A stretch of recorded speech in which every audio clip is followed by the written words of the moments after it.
All right, recording is going. Thank you so much, Abby, for monitoring these calls and staying in tune and keeping things going. And thank you for the chat of reminding us to get it recorded. So thank you for that. All right, let's see.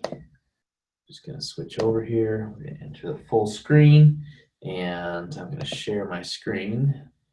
I'm going to go with a whiteboard today again. So again, getting back to basics, find the people, tell the story, build for events, follow up. So in martial arts, there was a Kung Fu master or, something of that sort that said, I'm not afraid of the man who's learned 500 kicks or 5,000 kicks. I'm afraid of the man that has practiced one kick 500 or 5,000 times, right? And so you think about that.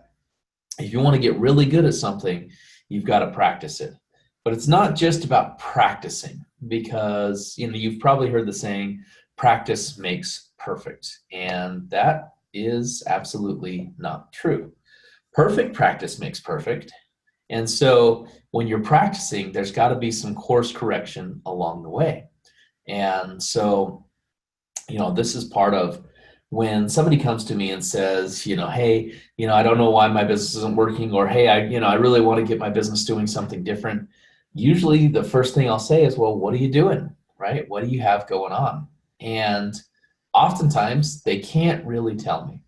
They say, well, I'm talking to my warm market and I'm doing the 3-foot rule, and I'm putting out advertisements. And then I say, okay, well, how many? How many warm market are you talking to on a daily basis? How many people do you talk to? And usually they kind of hum and haw, and oftentimes they'll guess, right? They'll say, well, I'm talking to like 10 people a week. And I'm saying, okay, is it like 10 people a week, or is it 10 people per week? And, oftentimes I figure out pretty quickly that they're not doing much. And when I ask them to track their results, those who do it figure out pretty quickly that, they just got to do more work. And what I often find, though, is many of those people who come to me asking for, advice on their business are unwilling to even track what they're doing because they don't want to look at what's really going on. And so what I'm going to suggest for you guys is it's time to look at what's really going on. Now, interesting thing, and we'll get into this, but I've been kind of studying Juan and Jordan Peroni. They are, some of those people that are not getting typical results. They're getting, way above typical. And they're just doing some amazing things. And if you guys were at this Super Saturday this last week in Utah, then you probably saw that they kept bringing people up to the stage that have been 5-star qualified. And it was person after person after person. And, these people were going up there and sharing their story. And, the story was usually something like, well, I started 1 month ago and now I'm 5-star qualified, and I have somebody else that's going to be buying their combo soon. Or something of the sort of, hey, I've been, in the community for 2 weeks since I bought my education, and, I'm 5-star qualified, and, you guys get the point. That's the story. And so I started really thinking, like, what is it that's going on? What in the world are the Peronis doing that's creating so much success? And so I started interviewing Jordan mostly, right? And I'm just talking to her, and we started breaking this down of like, what's going on? I mean, I think they've made almost $90,000 in the last 60 days. And, so I'm asking them, like, what are you guys doing? What's happening? And she starts sharing, and it's really basic stuff, right? It's really simple things, but they're doing them. They're getting out there and they are doing them. And so there was a couple of key points that I want to share with you guys, and then we can get into talking about building for events. But what she said was, Juan is really hard on the people that can handle it. And what I mean by that is he does some pretty intense marketing training with them. And I said, well, okay, well, what does that mean? What do what are you talking about with some pretty intense marketing training?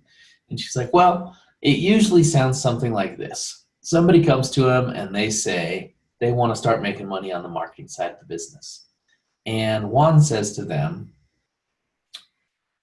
put 10 people in the room tomorrow, at this house, this fix and flip that we're doing, and I'll come do the presentation for you. And if you don't do it, don't ask me for advice again, because I'll know you're not serious. And she says that almost every single one of those people do it. They bring 10 people. And oftentimes that's the next day. Sometimes it's as little as 3 hours. She said that there was one person that he gave them 3 hours. He said, okay, I need you to have 10 people at this location in 3 hours. And they did it. And then Juan just simply goes and does the presentation and then continues the follow-up process. And he's just doing the basics. But what he's doing is he's not letting people come up with excuses, right, of why and how and what and where. He just says, bring this many people to this location by this time, and if you're serious, you'll do it. And you know what? I started thinking about, how many people let themselves off the hook because they have so many different options. There's so many different ways of talking to people, right? There's so many different ways of finding those people. There's so many different ways of having that conversation and telling that story. And so people want to try different scripts and they want to, have different ways of telling the story. And there's so many different events that you can build for. That's what we're going to be talking about today is building for events. And then following up. Do I do a group follow-up? Do I do a one-on-one follow-up? In that follow-up, do I talk about marketing? Do I talk about, just real estate? Do I use the, this or that? Or, who do I follow? And simple fact of the matter is, if you are given a challenge, would you rise to that task? And if the answer is yes, I would suggest give yourself that challenge, right? I think what works so well for Juan is the fact that he has results that people respect. And so people see those results and they say, I want what you have. So he says, if you want what I have, do these things. And it's really do this one thing, right? And then watch what I do from there. And then as people see that, then they realize that they can duplicate that same thing. So it's just the basics. I actually was able to sit in on one of those presentations that Juan did over this last week, where he did a house tour and had people there and went through the presentation. And here's one thing that stuck out to me. There wasn't anything profound that he did. Don't get me wrong. He did an amazing presentation. I actually had Jordan translating the presentation for me because he was doing it in Spanish.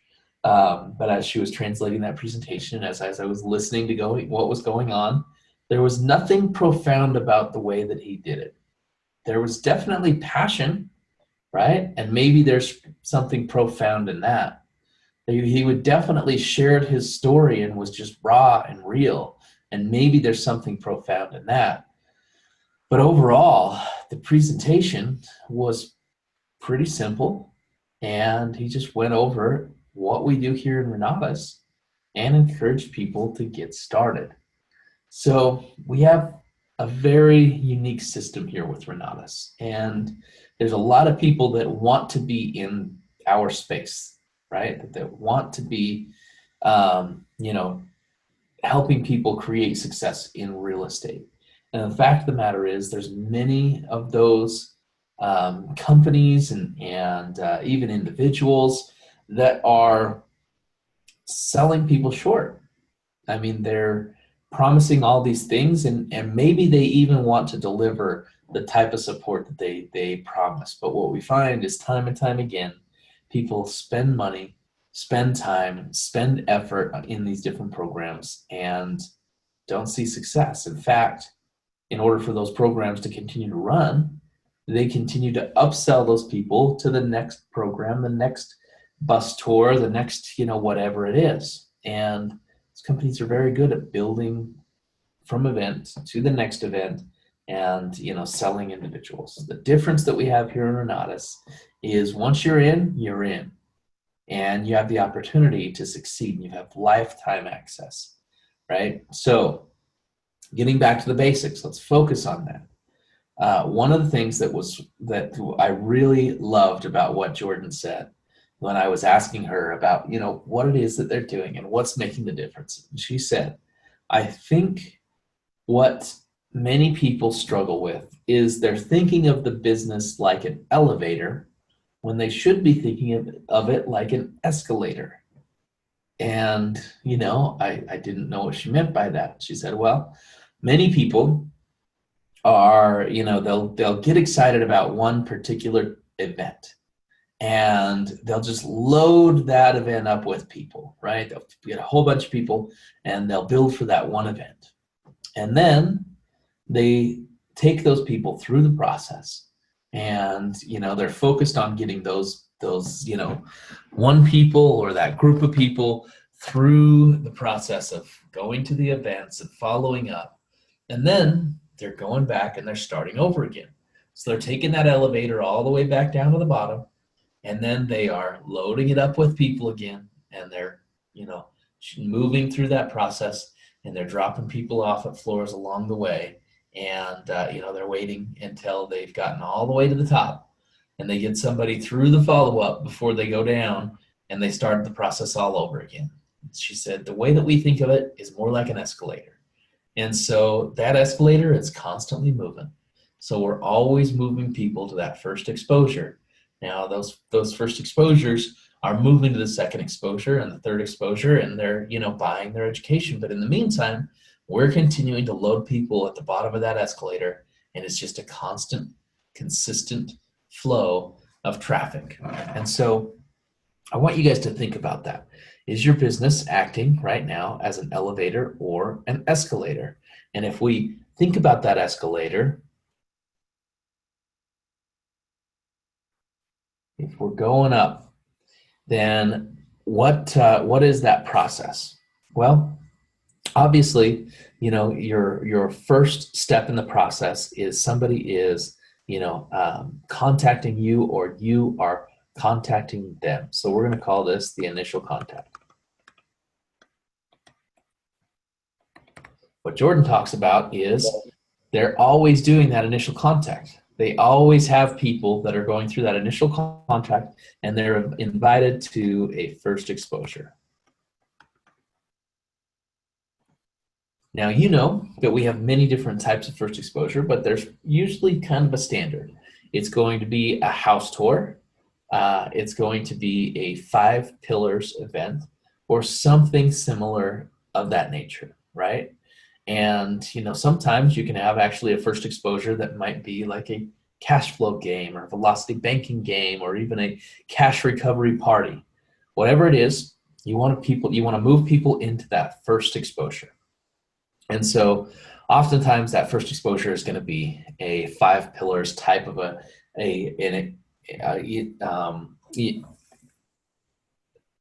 event where that's what the information is going through. And so they're going through that 5 pillars, and that could be in any location, right? It could even be at your own house. It could be at their own house. It could be at your fix and flip.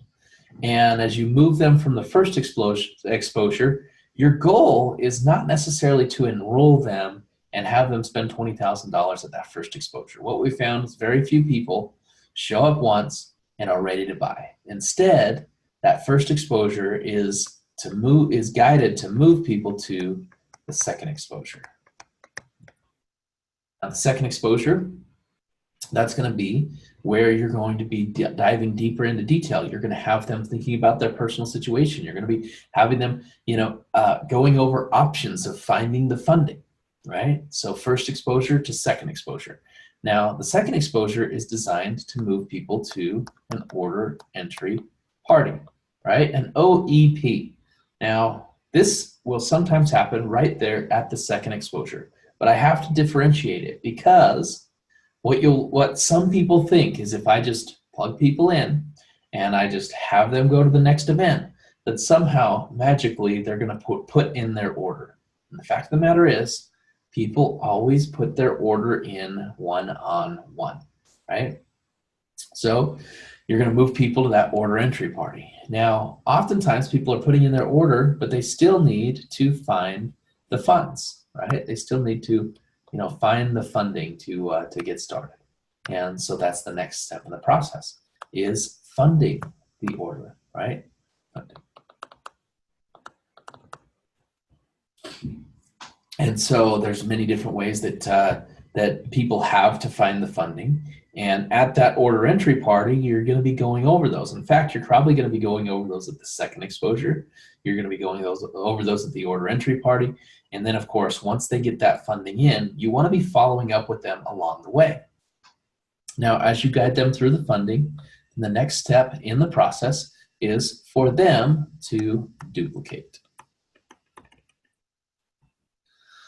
So once they've gone through the funding process, once they're in their education, once they believe in Renatus, then it's their opportunity to duplicate, right? Now, here's the thing.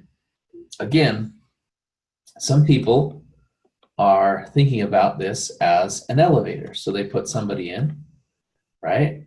And then they're taking that person from process to process to process to process to process. And then they're coming back over and they're getting the next person in line, right? And they're taking that person to the next step, to the next step, to the next step, to the next step, to the next step. And what Jordan talked about was they don't do that. Instead of instead of going all the way back to the bottom, they are always just putting that next person in line. And so what they'll do is, as this person moves to this step, then they've got another person in line. And then they've got another person in line. And then they've got another person in line. And the next person in line.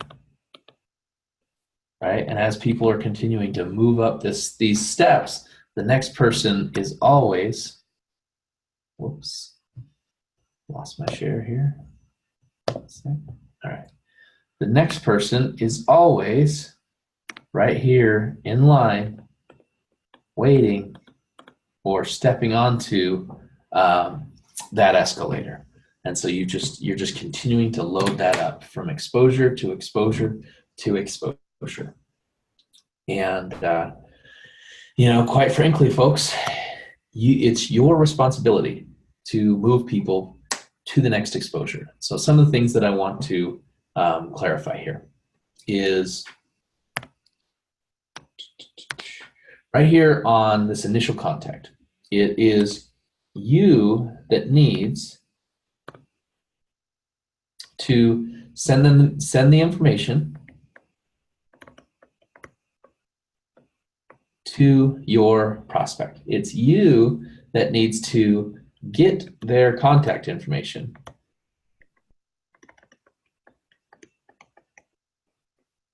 and it's you that needs to register them in CAMS.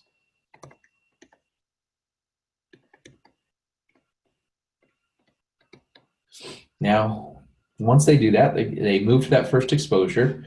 It's your responsibility to be there to build to the next event.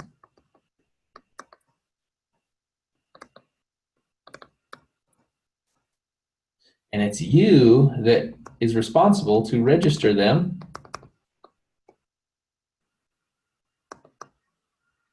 for the second exposure. Some people forget this step, right?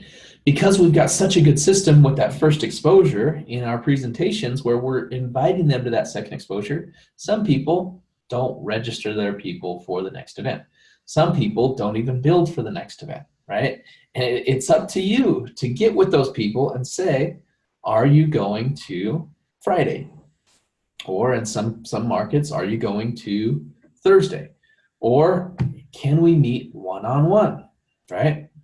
So in that second exposure, it's your responsibility to build to the next event,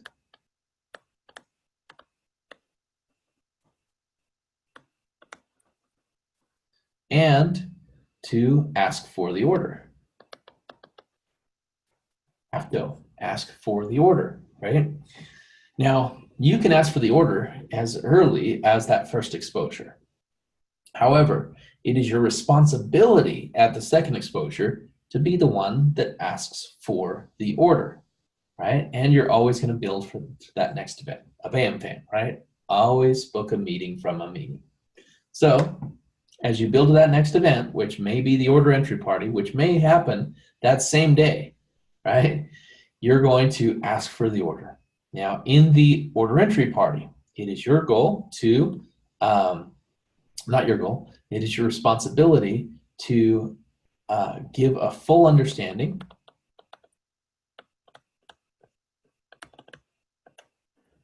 of what it looks like as they enroll and what they are signing for. It's your responsibility to collect signatures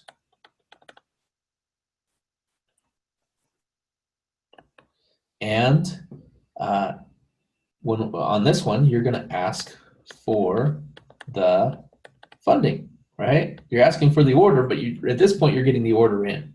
So if you're getting the order in, then you've got to ask for the funding. And as you ask for that funding, which we're going to talk about next week in the follow-up, we're going to go over, guiding people through funding without getting into their personal situation, but helping them understand all the different options, all those things, right? But your goal is to ask for the funding. And as you ask for the funding, it's then your responsibility to follow up on that funding. And so as you get to that funding process, then it's your responsibility to make sure those orders or that funding goes in, right? And so you're going to guide them, because their order may already be in, but you've got to guide them into how to get that funding in. Now, sometimes that's as easy as they're calling you and you're entering it online, but you can also show them how to go ahead and enter it online along the way. So it's your goal to guide them, and it's your goal to, not your goal, your responsibility to guide them, your responsibility to get them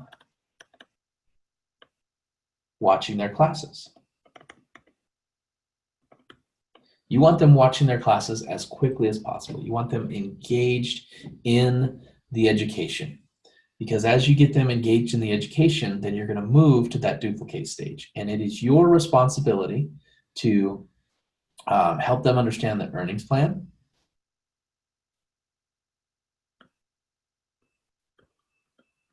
and it's your responsibility to guide them how to get that next person in line and how to move that person through this process. So there's many different events you can build for. We've talked about that. And you're always continuing to put people into that next exposure and into that first exposure so that they're continuing to move up the pipeline. Now, with what we have coming up, there's some really cool events that you can build for. And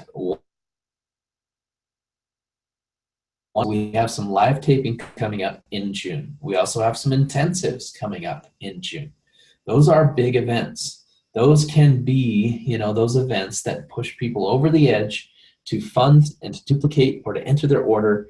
And the key is, don't get so focused on this big event that you forget that you're continuing to put people next in line for an initial contact and a first exposure and a second exposure and an order entry party and the funding and onto the duplication. So building for events, folks. It's simple. And, quite frankly, this is the key to unlocking your master riches, as I would call it, right? If there's anything that you could be doing, it would be getting a whole bunch of people into the next event and the event after that and the event after that and the event after that. And some people, they just need to see it for the first time, right? And so I would say, take a lesson from the Peronis. And if you're in a position right now where you're saying, you know what, I want success in my business, don't give yourself any excuses. Say, I'm going to have 10 people at this next event, whatever that event may be. Because again, when Juan says that to somebody and he says, you know what, if you want my help, here's what you're going to do.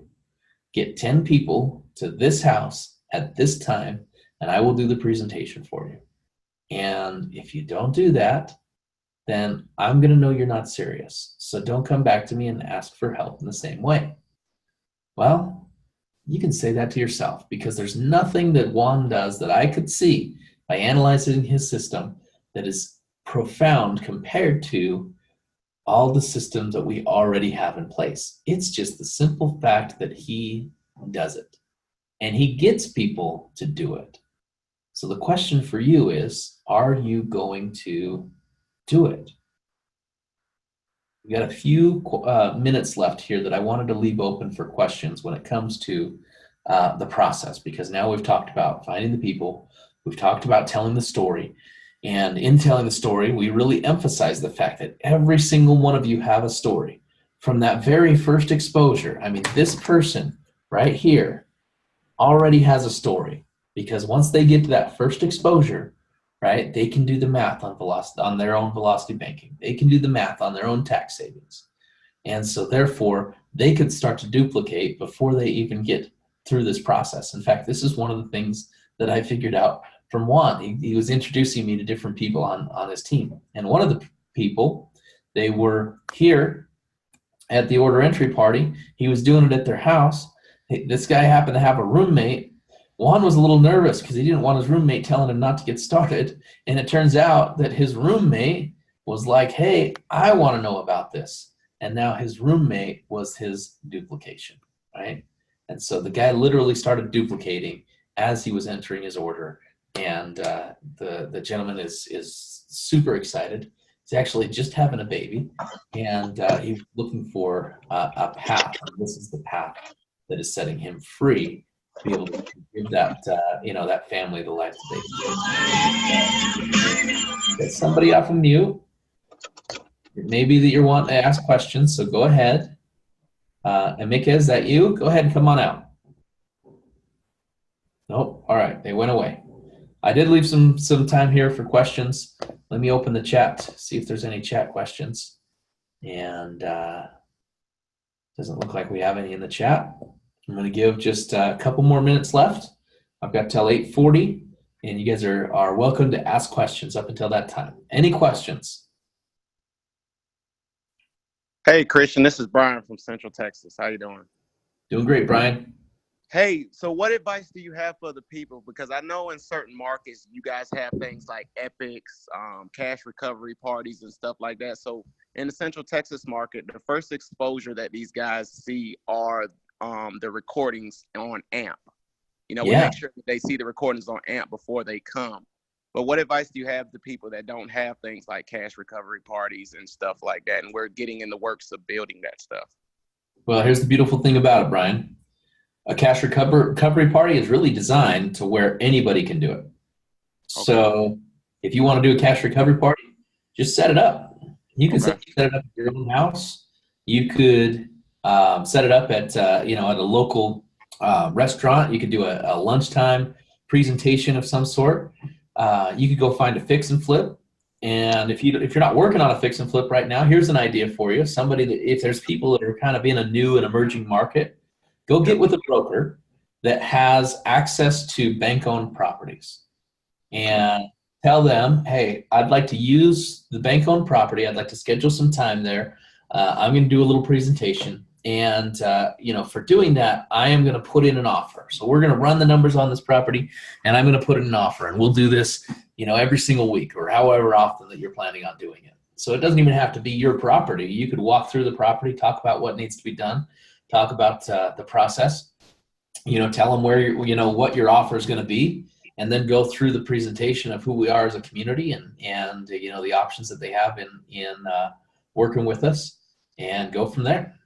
Absolutely. Perfect. Thank you so much. Yeah, absolutely. And this actually brings up a really good point, because Brian talked about the fact that, many people are using the video sequence, and corporate has put together a really killer video sequence that you can take people through where, you know, they simply get the intro, you know, and then they move to that next step where well, I guess they get the briefing, they move to that next step, they get the intro, they move to that next step, they go into detail on who we are as Renatus, and you can move them through the process that way. Just don't forget that it's still your responsibility throughout that to move people through that exposure process. Don't think that it's just going to happen for you. You want to be following up with these people on each step of the way. You want to be guiding them. And that's really who we are. As IMAs, we are guides. All right, got some questions over here in the chat. Kyle, I have a guy that went to the 5 pillars and did the follow-up with Dane on Friday, but seems to have fallen off the map. I know he wants to start flipping homes, but I feel like he's just fishing for free info. What will you do in that situation? Kyle, all you can do is continue to invite that person and move on to that next person in the process. You can't get everybody. And there is some people out there that are simply looking for free information. There are people out there that have a little bit of a broken mindset where they're hoping, you know, somebody else is going to do it for them. And you can't fix those people. The best thing that you can do for those people is lead by example. Kevin Wright, who do you target your sand flyers to? You know what? It's not a lot of target. With my sand flyers, there's 2 things that I put on there.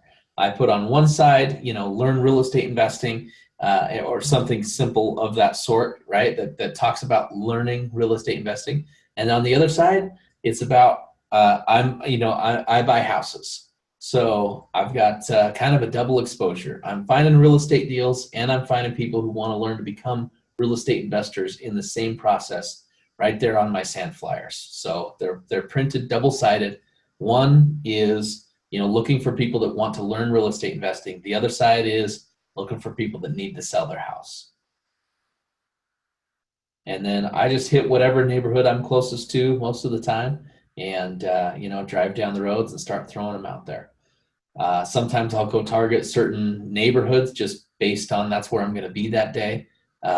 You know, I haven't found necessarily a big difference between, you know, hitting up the wealthier neighborhoods or, you know, hitting up the, you know, the lower end neighborhoods. I usually end up staying about mid-range because, you know, usually I'm starting from somewhere like Murray, which is right in the center of the Salt Lake Valley.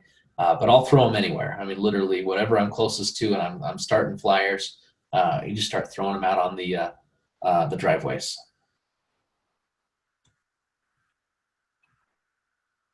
Pete, Salt Lake City market, it looks like we've got a house tour coming up this Saturday. And so watch the calendar. That'll be populated soon. We have Carlos Dominguez that is setting that up and putting that together. So this Saturday, we're going to be having a house tour coming up. All right, folks, I've got to end it there. Appreciate you guys being on here, and we'll get out there and make it happen. Nancy, there are examples of flyers on Helios, and they definitely can be used for sand flyers. All right, folks, it's Thriving Thursday. Make it a great one.